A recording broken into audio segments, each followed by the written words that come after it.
My husband let his mother move into our home. Now she's trying to replace me as his wife.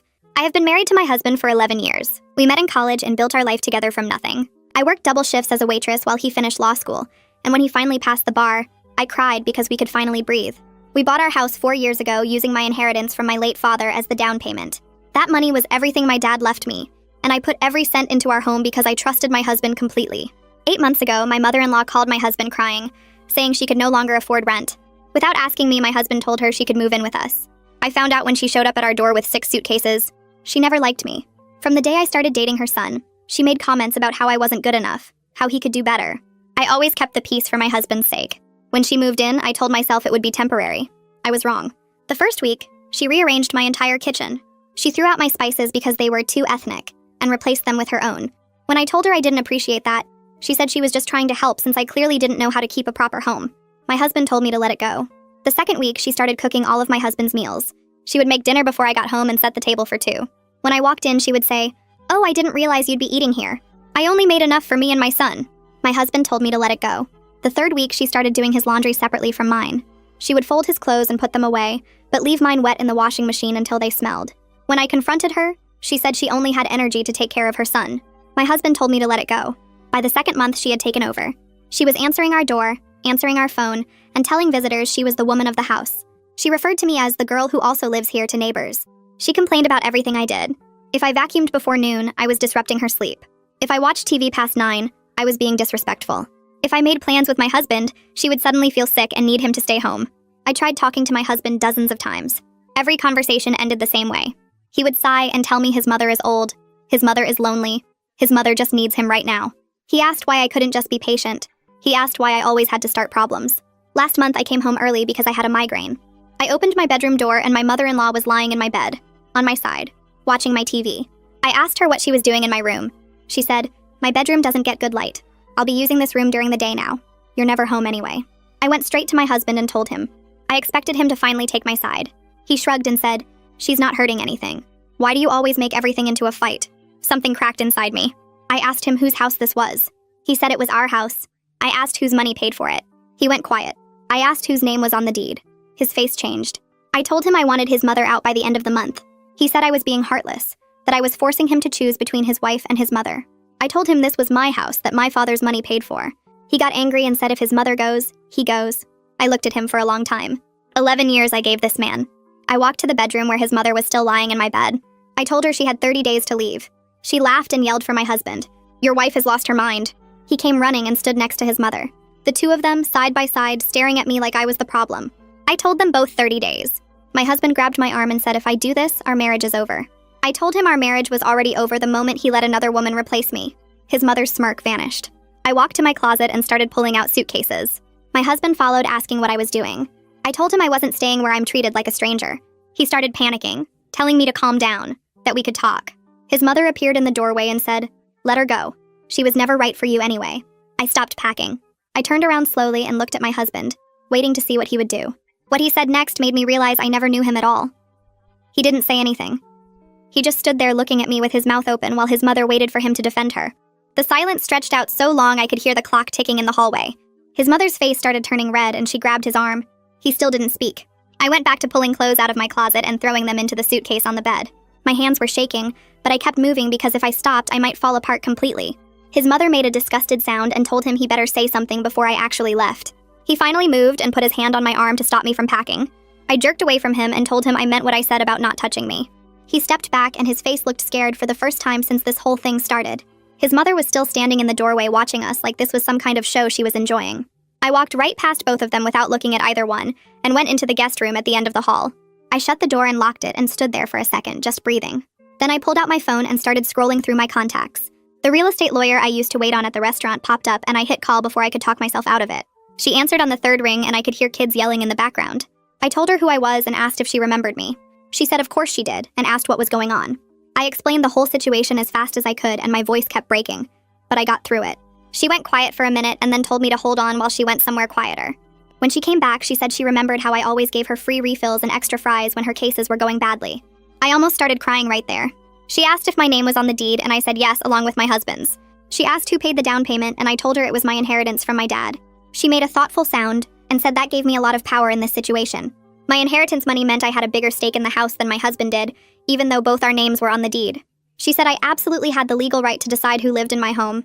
I asked if she could make it official, and she said she could send an eviction notice that would hold up in court if it came to that. I thanked her about 5 times and she told me to hang in there. After I hung up, I sat on the edge of the guest bed and stared at my phone. I needed to call Maya, but I felt so ashamed that I'd let things get this bad. Maya had asked me months ago if everything was okay because I kept canceling plans. I'd lied and said work was just busy. She was going to be so mad that I didn't tell her the truth. I hid her name in my contacts before I could chicken out. She answered right away asking what was up because I never called anymore. I started talking, and once I started, I couldn't stop.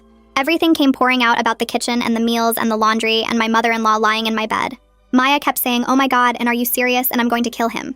When I got to the part about tonight and the eviction notice, her voice changed completely. She said she was coming over right now and I shouldn't be alone. I tried to tell her it was late, but she said she didn't care, and hung up before I could argue. I heard footsteps in the hallway, and then knocking on the guest room door. My husband's voice came through asking if we could please talk about this. I stayed sitting on the bed and told him through the door that we could talk after he told his mother to start packing. He said that wasn't fair and I was being unreasonable. I didn't answer. He knocked again and said my name, but I just stared at the door. Finally, I heard him walk away down the hall. His footsteps were heavy and slow. Maya showed up 45 minutes later, and I heard her boyfriend's deep voice with her when I opened the front door. She pushed past me and hugged me so hard I could barely breathe. Her boyfriend stood in the doorway looking uncomfortable until Maya waved him inside. She told me this was her boyfriend, and his name was spelled with a C, and he played college football. He nodded at me, and I could see why she brought him. He was huge and took up half the hallway just standing there. Maya asked where my husband and his mother were, and I pointed toward the living room. We could hear my mother-in-law's voice getting louder and louder as she talked on her phone. Maya grabbed my hand and pulled me back into the guest room while her boyfriend stayed in the hall. She shut the door and made me sit down and tell her everything again from the beginning. This time I didn't rush through it.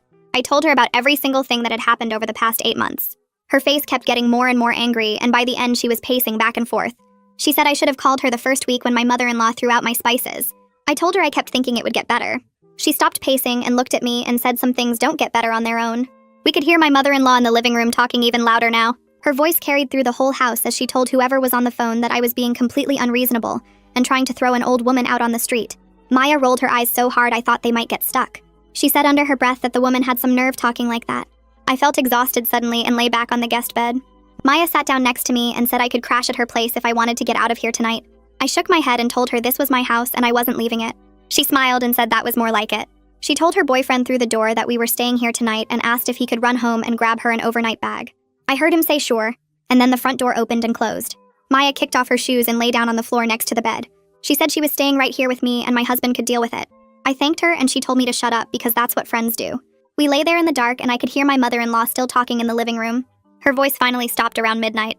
Maya was already asleep on the floor with a spare blanket I'd given her. I stared at the ceiling and thought about the past 11 years. I kept trying to figure out when exactly things had changed, or if they'd always been this way, and I just didn't see it. Every time I started to drift off, I would hear something and jerk awake again. Morning came way too early. I could smell coffee brewing and hear pans clanking in the kitchen. Maya sat up and stretched and asked if I was ready to face them. I said no, but I had to anyway. We walked down the hallway together, and I could hear my husband's voice in the kitchen along with his mother's. When we came around the corner, I saw him standing at the stove making eggs while his mother sat at the kitchen table like she owned the place. Neither of them looked at me when I walked in.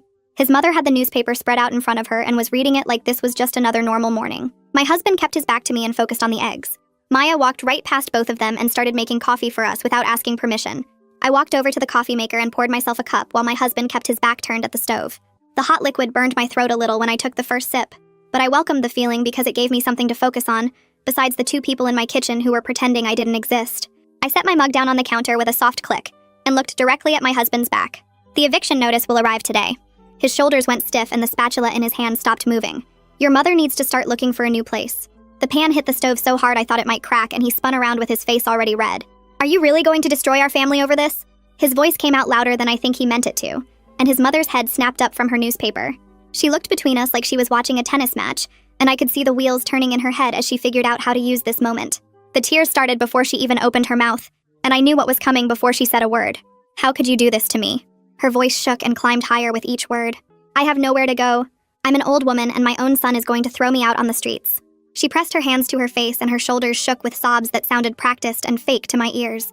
I picked up my coffee mug again and took another slow sip while I watched her performance. My husband moved toward his mother like he was pulled by a string and his hand reached out to touch her shoulder. I stayed exactly where I was and didn't say a single word. The silence seemed to bother her more than anything I could have said, because the crying got louder and more dramatic. She peeked through her fingers at me to see if I was reacting, and when she saw my calm face, the crying stuttered for just a second. Maya's door opened down the hall, and I heard her footsteps coming toward the kitchen. She walked in wearing sweatpants and one of her boyfriend's oversized shirts, and her hair was still messy from sleep. "Good morning, everyone." Her voice was way too cheerful for the scene she just walked into, and I saw my mother-in-law's face twist with anger. Maya went straight to the coffee maker and poured herself a cup like she lived here. "I'd be happy to help you start packing today if you want." She said it to my mother-in-law with a bright smile that didn't reach her eyes. "We could get boxes from the grocery store and start with your room." The crying stopped like someone had flipped a switch. My mother-in-law's hands dropped from her face and she stared at Maya with a look that could have frozen water solid. My husband looked confused and opened his mouth, but Maya just kept smiling and sipping her coffee. I felt something loosen in my chest, and I had to hide my own smile behind my mug. My husband grabbed my elbow and pulled me toward the hallway. "We need to talk." His voice was quiet but urgent, and I let him lead me to the guest room where Maya had slept. He shut the door and turned to face me with his hands running through his hair, the way they always did when he was stressed. "Please reconsider this." His eyes looked tired, and there were dark circles under them that I hadn't noticed before. "My mother will find a place, but she needs more than 30 days. I crossed my arms and leaned against the door. She's had 8 months to save money and figure out her situation, but she didn't know she would need to. My husband's voice climbed higher, and he started pacing back and forth in the small space. "She thought this was permanent. That's exactly the problem." I kept my voice level and calm even though I wanted to scream. "She moved in here thinking she could take over my life, and you let her." He stopped pacing and looked at me. "That's not fair." I held his gaze and didn't blink. "What's not fair is that I've been a stranger in my own house for 8 months while you chose her comfort over mine every single time." He had no answer for that, and the silence stretched between us until we heard voices getting louder in the kitchen. We walked back out to find Maya still standing by the coffee maker, while my mother-in-law had moved to the phone mounted on the wall. She was dialing with sharp, angry movements and didn't look at either of us. "I'm calling your sister." She said it to my husband while glaring at me. "She needs to know what kind of woman you married." "Go ahead." I sat down at the kitchen table and wrapped my hands around my coffee mug. The afternoon crawled by with my mother-in-law making phone calls, and my husband hovering around both of us like he didn't know whose side to take. Maya stayed close to me, and every time my mother-in-law tried to start another crying fit, Maya would offer again to help her pack. Around 3 o'clock, the doorbell rang and my husband went to answer it. I heard voices in the hallway, and then he came back holding a large envelope with an official seal on it. His face had gone pale and his hands shook slightly as he looked at the return address. "A courier." His voice came out flat and he held the envelope like it might explode. My mother-in-law snatched it from his hands and tore it open. I watched her eyes scan the paper inside, and her face went from white to bright red in seconds. "You can't do this." She screamed it so loud that I saw Maya flinch. "You can't just throw me out of my home." I stood up slowly and walked over to where she stood clutching the eviction notice. "I absolutely can do this." My voice stayed quiet and steady. "And if you're not out in 30 days, I'll have the sheriff remove you." The paper crumpled in her hands and she looked at my husband. "Are you going to let her do this to your own mother?" My husband's face had gone gray and he looked like he might throw up. He opened his mouth, but nothing came out. I turned and walked back to my coffee. The next few days blurred together in a strange routine. My mother-in-law tried every trick she'd ever used on her son. She cried at breakfast and raged at dinner. She clutched her chest and said she was having heart problems. She told him she couldn't sleep and couldn't eat and couldn't bear the thought of being alone. I wrote down every single thing she did in a notebook I kept in my nightstand. The date, the time, what she said, what she did, how my husband responded. Maya helped me take pictures of her things still unpacked, and videos of her dramatic episodes when she didn't know we were recording. My husband moved to the couch after the second night. He would lie there staring at the ceiling and I could see him from the hallway when I got up to use the bathroom. Sometimes I heard him on the phone late at night talking in a low voice that I knew meant he was talking to his mother, even though she was just down the hall in her room. When he did talk to me, it was always the same thing.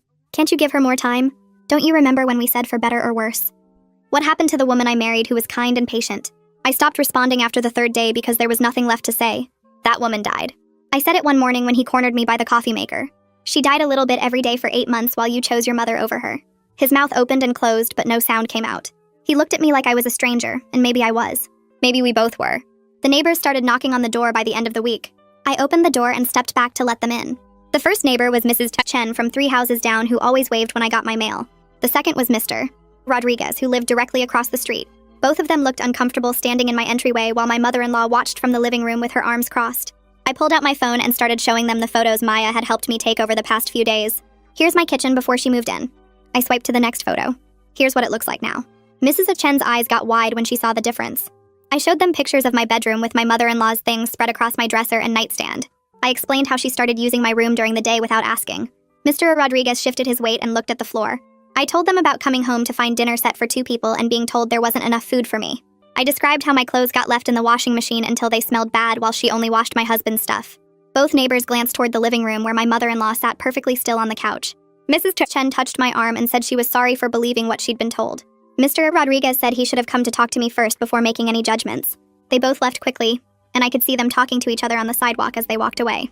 Maya showed up an hour later with a bag from the hardware store. She pulled out a new lock set and a drill and told me we were securing my bedroom right now. We went upstairs and she got to work removing the old doorknob while I held the door steady. My mother-in-law came up the stairs and stood in the hallway watching us with her mouth pressed into a thin line. Maya didn't even look at her as she installed the new lock that could only be opened with a key from the outside. She handed me both keys and told me to keep one with me at all times. My husband came home while we were testing the lock to make sure it worked properly. He stood at the top of the stairs and stared at the new hardware on my bedroom door. His face went pale and he opened his mouth like he wanted to say something, but nothing came out. He just turned around and went back downstairs without a word. 7 days passed since I gave my mother-in-law the eviction notice. I walked past her room every morning and every evening and saw the exact same mess of clothes and papers and random junk spread across every surface. Not a single box sat anywhere in her room. Not one piece of furniture had been moved or prepared for transport. Her closet still bulged with hanging clothes, and her dresser drawers still hung open, showing they were completely full. I stood in her doorway on day 7 and watched her sit on her bed reading a magazine like she had all the time in the world. She glanced up at me and smiled in a way that made my stomach turn. She thought I was bluffing. She thought I would back down at the last minute and let her stay, because that's what I'd always done before. I called a moving company the next morning and scheduled them for day 30. The woman on the phone asked me what needed to be moved, and I told her everything in one bedroom, plus any common areas that belonged to my mother-in-law. She asked if the items would be packed, and I said if they weren't packed by the time the movers arrived, then the movers should pack them and send me the bill. I gave her my credit card information and confirmed the date and time. Then I walked to my mother-in-law's room and told her the movers were coming in 3 weeks. I explained that anything not packed would be packed for her and put into storage at her expense. Her face drained of all color and she stood up from her bed so fast the magazine fell to the floor. She started to say something, but I turned and walked away before she could get the words out. My husband came home that evening and went straight to his mother's room. I heard them talking in low voices behind her closed door for almost an hour. When he finally came out, he walked into the kitchen where I was making dinner and asked his mother why she hadn't started looking for apartments. His voice sounded tired and confused, like he genuinely didn't understand what was happening. I kept chopping vegetables and didn't turn around. I heard my mother-in-law come down the stairs and walk into the kitchen behind me. She told my husband she shouldn't have to look for places because this was her home now too. The knife in my hand stopped moving. I set it down carefully on the cutting board and turned around slowly to look at both of them. Something changed in my husband's face right then. His eyes got wider and his mouth opened slightly like he'd just understood something for the first time. He looked at his mother and then at me, and then back at his mother again. I watched the realization spread across his features as he finally saw what had been obvious to everyone else for months. His mother never planned to leave. She'd moved in with the intention of staying forever and pushing me out of my own house. The look on his face told me he was seeing his mother clearly for maybe the first time in his life. My husband asked his mother directly if she'd even tried to find an apartment. His voice came out flat and hard in a way I'd never heard before. My mother-in-law lifted her chin and said she didn't need to find a place because her son wouldn't really let me throw her out. The words hung in the air between all three of us. The entitlement in her voice was so thick I could almost see it. She believed with complete certainty that her son would choose her over me in the end. She'd been counting on it this whole time. My husband sat down at the kitchen table and put his head in his hands. His shoulders curved forward and he looked smaller somehow. I watched him sit there for a long moment before I turned back to my vegetables and continued making dinner. This was something he needed to work through on his own. I couldn't do it for him, and I wouldn't try. He had to decide for himself what kind of man he wanted to be, and what kind of marriage he wanted to have. I left the kitchen and went upstairs to my bedroom and locked the door behind me. That night around 11, I heard a soft knock on my bedroom door. My husband's voice came through asking if we could talk. I got up from the bed where I'd been reading and unlocked the door. He walked in and sat down on the edge of the bed looking more exhausted than I'd ever seen him. His hair stuck up in places like he'd been running his hands through it, and his eyes had dark circles underneath. He sat there for a minute without saying anything, and I waited. He finally said he didn't realize how bad things had gotten. His voice cracked a little on the words. He told me he kept telling himself his mother just needed time to adjust to living with us. He said he thought she would calm down and start acting normal once she got settled. I sat down next to him but not too close and asked him if he honestly didn't see how she treated me. He was quiet for so long I thought he might not answer at all. He looked down at his hands and nodded slowly. He told me he saw everything, but he didn't want to deal with his mother's reaction if he confronted her. He said it was easier to pretend things weren't as bad as they were. He admitted he chose the path that wouldn't cause him problems, and I paid the price for his cowardice. His voice cracked when he said that last word. I sat there looking at him while he kept his eyes on the floor. Part of me wanted to comfort him, but a bigger part of me was still angry about 8 months of being treated like garbage in my own house. I took a breath and told him I appreciated the honesty, but I needed to see action, not just words. I said his mother still needed to leave and he needed to be the one to make sure she actually did it. He looked up at me then and asked what I meant. I told him I wasn't going to be the bad guy anymore, that he needed to sit her down and tell her to start looking for apartments. He swallowed hard and nodded again. We sat there in silence for a few more minutes before he got up and left the room. The next morning, I woke up and heard voices downstairs. I came down to find my husband sitting at the kitchen table across from his mother. She had her usual coffee and was scrolling through her phone like nothing was wrong. My husband cleared his throat and told her she needed to start apartment hunting today. His voice shook a little, but he got the words out. My mother-in-law looked up from her phone with this confused expression like she didn't understand what he was saying. She set her phone down and her eyes started getting watery. Here came the crying routine. She told him she didn't understand why everyone was being so cruel to her. She said she thought this was her home now and she didn't know where else she could go. The tears started rolling down her cheeks and she reached across the table to grab his hand. I stood in the doorway watching and waiting to see what he would do. My husband pulled his hand back and told her the crying wasn't going to work this time. His voice was stronger now. He said she had 3 weeks to find a place and that was final. My mother-in-law's face changed completely. The tears stopped like someone had turned off a faucet. Her mouth got tight and her eyes went hard. She stood up so fast her chair scraped against the floor. She told my husband he was a disappointment and a terrible son for choosing a woman over his own mother. She said she raised him better than this, and she couldn't believe he would throw her out on the streets. Her voice got louder with each word. My husband flinched when she called him a disappointment, but he didn't back down. He told her she did this to herself by refusing to respect boundaries. She laughed this harsh, bitter laugh and said boundaries were just an excuse for him to abandon her. I watched him grip the edge of the table so hard his knuckles turned white, but he stayed in his seat. My mother-in-law played her final card then. She told him if she left, she would never speak to him again. She said he would be dead to her, and she meant it. Her voice went cold and flat when she said those words. I saw my husband's face crumple a little and real pain flashed across his features. He loved his mother despite everything, and the thought of losing her completely was hurting him. But I also saw something else in his expression. Something that looked like resolve starting to build. He sat there for a long moment just breathing while his mother stared him down waiting for him to cave. Finally, he spoke. He told her that was her choice to make, but she was leaving in 3 weeks whether she wanted to or not. His voice didn't shake this time. My mother-in-law's face went red and she grabbed her phone off the table. She stormed past me without looking at me and went upstairs. A few seconds later, I heard her bedroom door slam so hard the walls rattled. My husband sat at the table with his head in his hands. I walked over and sat down next to him. He didn't say anything and neither did I. We just sat there while the morning light came through the kitchen window. After a while, he got up and went to take a shower. I heard him on the phone later that day looking up apartment listings and calling places to ask about availability. Over the next week, I watched him actually help his mother look at apartments. He would come home from work and show her listings he found. He drove her to look at places even though she complained the whole time about how small they were, or how far away, or how expensive. I saw him setting boundaries with her for the first time since she moved in. When she tried to guilt trip him, he would take a breath and calmly repeat that she needed to find a place. When she said she was too tired to look at apartments, he told her she needed to make time. She fought him every step of the way, but he wasn't caving anymore. My mother-in-law tried one last manipulation move. She called my husband's relatives and told them I was abusing her and forcing her out of her home. She said I was cruel and heartless and she had nowhere to go. My husband's aunt called him 2 days later. I was in the living room when his phone rang and I heard him answer. His aunt started yelling so loud I could hear her voice through the phone from across the room. She told him he should be ashamed of himself for letting his wife treat his mother this way. My husband let her yell for a minute and then he started explaining the whole situation. He told her about the kitchen being rearranged and the meals being made for 2 and his mother lying in our bed. He told her about 8 months of his mother trying to push me out of my own house. The yelling stopped. His aunt went quiet on the other end of the line. Then his aunt said something that made my husband's eyes go wide. She told him she heard stories about my mother-in-law doing similar things to other family members over the years. She said his mother had moved in with his cousin for a while and did the same thing until the cousin's husband put his foot down. She mentioned another relative who had to get a lawyer involved to get my mother-in-law to leave. My husband looked shocked like this information was completely new to him. He asked his aunt why no one ever told him about this before. His aunt said the family didn't talk about it because his mother would throw a fit and cut people off if they brought it up. She told him his mother had a pattern of moving in with relatives and then trying to take over their homes. My husband thanked his aunt and hung up. He sat on the couch staring at nothing for a long time. With 2 weeks left before the deadline, my mother-in-law finally signed a lease on a small apartment across town. My husband came home and told me she found a place and put down a deposit. She was furious about it and made sure everyone knew she was forced into this horrible situation. She told the neighbors she was being thrown out by her ungrateful son and his terrible wife. She called relatives and cried about how alone she would be in her tiny apartment. She posted things on social media about how family doesn't matter anymore and children abandon their parents.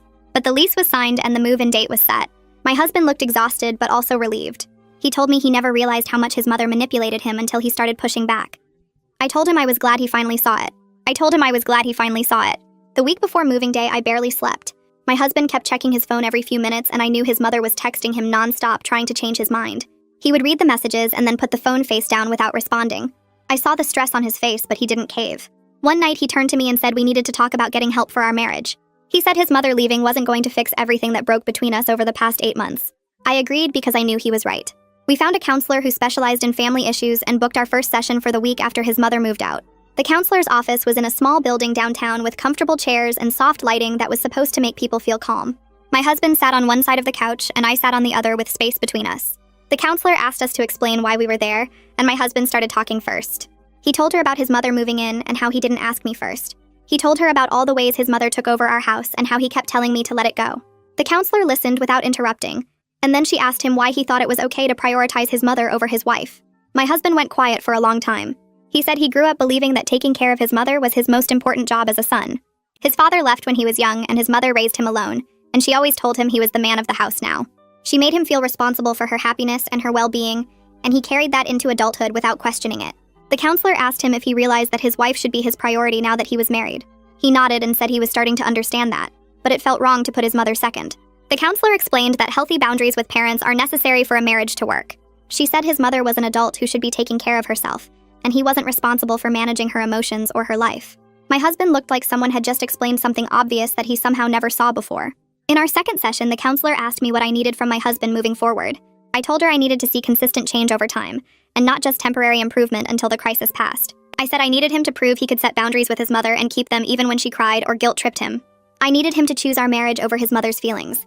My husband said he understood and he wanted to rebuild my trust. He said he knew it would take time and he was willing to do the work.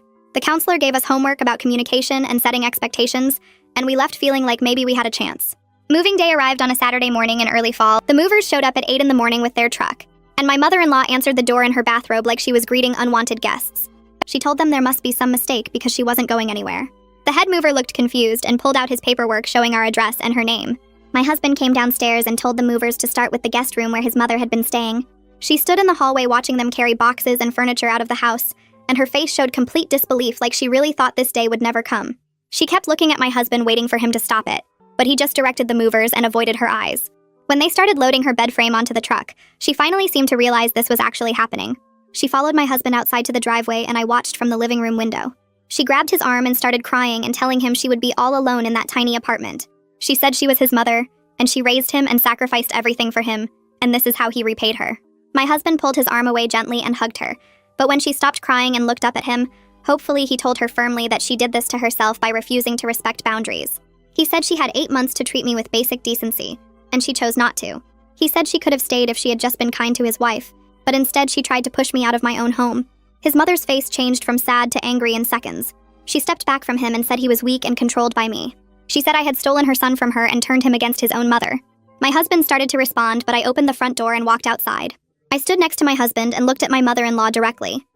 She stared back at me with pure hatred in her eyes and said I had stolen her son from her. I didn't respond because there was nothing left to say. The movers finished loading the truck and my mother-in-law got into my husband's car so he could follow them to her new apartment. I stayed home and watched them drive away. The house felt different immediately, like I could finally breathe properly.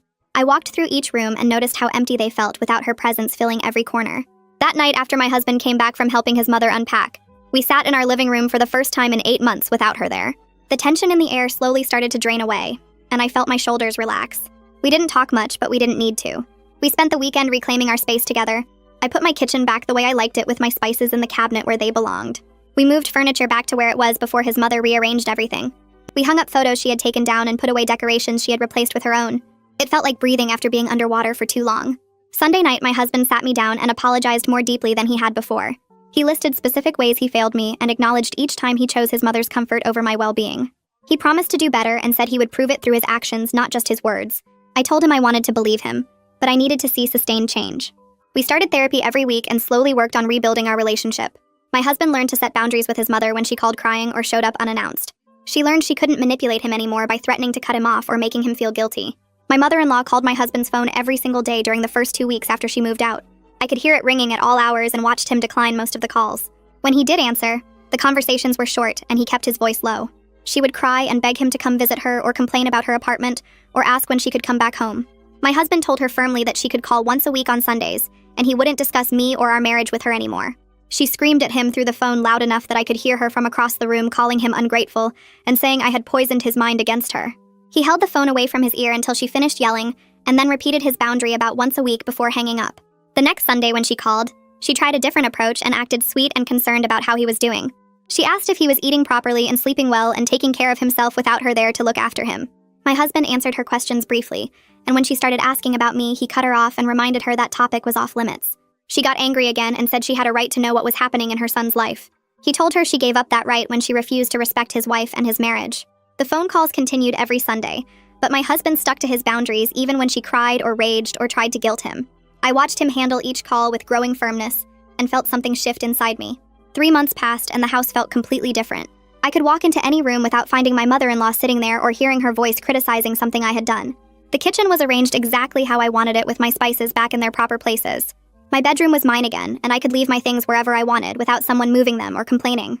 I started sleeping better because I wasn't constantly tense waiting for the next confrontation or manipulation. I came home from work and felt actual relief instead of dread when I opened the front door. The silence in the house was peaceful instead of hostile, and I could finally relax on my own couch without someone glaring at me or making pointed comments. My husband and I ate dinner together at our own table and talked about our days without his mother inserting herself into every conversation. We watched TV in the evenings without someone telling us it was too loud or the wrong channel. I realized one night while sitting in the living room that I felt comfortable in my own home for the first time in 8 months. The constant weight on my chest had lifted and I could breathe normally again. October came and my mother-in-law called my husband demanding to know what our plans were for Thanksgiving. She announced that she would be coming to our house for the holiday like she always did and wanted to know what time dinner would be served. My husband took a deep breath and told her we were spending Thanksgiving alone this year as a couple. She laughed like he was joking and said of course she was coming for Thanksgiving because that's what families do. He repeated that we needed this time to focus on our marriage and she wasn't invited this year. The line went quiet for several seconds before she started crying and asking how he could exclude his own mother from a family holiday. She said she would be all alone on Thanksgiving with no one to cook for her or spend time with her. My husband stayed calm and suggested she could have dinner with his aunt or join a community meal at her church. She switched from crying to yelling and said I was the one making him do this, and he was choosing me over his own mother on a holiday. He told her he was making his own choices and they were the right choices for his marriage. She hung up on him, but he didn't call her back. When Thanksgiving arrived, we cooked a small meal together and ate at our dining room table with candles lit. It felt like the first real holiday we had shared in years. I started noticing small things my husband did that proved he meant what he said about changing. When his mother called and tried to ask about me or our relationship, he immediately shut down the conversation instead of entertaining her questions. When she sent him text messages complaining about her apartment or her loneliness, he responded with practical suggestions instead of rushing over to fix everything. When she tried to invite herself to our house for various reasons, he said no clearly and didn't waver when she pushed back. I watched him maintain these boundaries week after week, even when she cried real tears or sent him long messages about how hurt she was. He stopped making excuses for her behavior and started acknowledging out loud when she was trying to manipulate him. One Sunday, after a particularly difficult phone call where she had sobbed about being abandoned, my husband sat down next to me and said he finally understood what I had been dealing with all those months. He said watching her try to control him from a distance made him realize how much worse it must have been for me when she lived here. I didn't say anything, but I felt something inside me start to soften toward him. He was finally choosing our marriage over his mother's endless demands and manipulation tactics. Our anniversary fell in early December, and we decided to celebrate quietly at home instead of going out. My husband cooked dinner while I set the table with our nice dishes and lit candles around the living room. We ate slowly and talked about the past year and how close we had come to losing everything. After dinner, he pulled out a small wrapped box and handed it to me with nervous hands. I opened it to find a delicate gold necklace with 2 initials intertwined together. He fastened it around my neck and said he wanted me to have something that represented both of us together as equal partners. He told me he knew he had a long way to go to earn back my complete trust, but he wanted to renew our vows someday when he had proven himself worthy of that. I touched the necklace and felt tears in my eyes for the first time in months that weren't from anger or hurt. We sat together on the couch afterward and he held my hand gently like he was afraid I might pull away. I didn't pull away. My mother-in-law eventually stopped trying to force her way back into our daily lives. The Sunday phone calls continued, but she stopped using them to complain about me or demand special treatment. She accepted that my husband wouldn't discuss our marriage with her and stopped asking invasive questions. She still wasn't happy about the situation and made occasional comments about how things used to be, but she had learned that crying and manipulation wouldn't change his mind anymore. My husband told me she had started attending activities at her apartment building and seemed less focused on controlling his life. She joined a book club and a knitting group and complained less about being lonely. The change wasn't dramatic or sudden, but over time she stopped fighting the boundaries and started living her own life. My husband maintained his once-a-week phone call schedule and visited her once a month, but he never stayed more than an hour and he never went without telling me first. 6 months after moving day, my husband came home from visiting his mother with a surprised look on his face. He told me she actually seemed to be doing okay living on her own. She had made friends with several other women in her building, and they went to lunch together regularly. She had decorated her apartment with photos and plants and seemed proud of her small space. She was taking a watercolor painting class at the community center and had shown him several pieces she had completed. My husband said she seemed more independent and engaged with life than she had been in years. I felt relieved hearing this because part of me had worried that she would never adjust and would make us both miserable forever. Knowing she was building her own life separate from ours made it easier to relax. My husband said she even asked him fewer questions about what we were doing and spent more time talking about her own activities and friends. In late spring, my husband surprised me with plane tickets for a weekend trip to the coast. We hadn't taken a vacation alone together in over 3 years because something always came up, or his mother needed something. We flew out on a Friday morning and spent 3 days walking on the beach and eating at small restaurants and sleeping late in our hotel room. We laughed together about silly things and held hands while watching the sunset and talked about memories from when we first started dating. It felt like meeting each other again after a long separation. We didn't talk about his mother or the past year or all the pain we had been through. We just existed together in the moment and remembered why we had fallen in love in the first place. On the last night of the trip, we sat on our hotel balcony, and my husband thanked me for not giving up on us, even when he had given me every reason to leave. He said the trip felt like a fresh start, and he wanted to keep building on what we were creating together. I realized sometime during that trip that I was genuinely happy again. Not just relieved or less stressed, but actually happy in a way I hadn't been in over a year. Standing up for myself and refusing to accept being treated like a stranger in my own home had saved both my house and my marriage. If I had backed down or compromised or kept trying to make peace, my mother-in-law would still be living with us and I would still be miserable. My husband told me on the plane ride home that he was grateful I had been strong enough to force the change he couldn't make himself. He said he had been so afraid of conflict with his mother that he let her destroy our marriage piece by piece. He said watching me stand firm in my boundaries had shown him what real strength looked like, and he was trying to learn from my example. We sat in our living room a few nights after getting back from our trip and talked about the future for the first time in months. My husband said he wanted to start fresh with better communication and real partnership instead of him making decisions without me. We talked about maybe trying to have a baby in the next year or two if we kept making progress in therapy. We discussed taking another trip in the fall and maybe visiting my family for the holidays this year. He promised he would never let anyone, including his mother, come between us again. He said he understood now that being a good husband meant choosing his wife first and setting boundaries with everyone else. I told him I was willing to keep working on us, but I needed him to maintain the changes he had made and not slip back into old patterns. He agreed and said he knew trust had to be earned back through consistent action over time. We made plans together as equal partners for the first time in our marriage, and it felt right. I invited Maya over for dinner on a Friday night about a month after our trip to the coast. She walked in carrying a bottle of wine and immediately stopped in the entryway looking around. She said the house felt completely different now, like the air itself had changed. I knew what she meant because I felt it too every time I came home.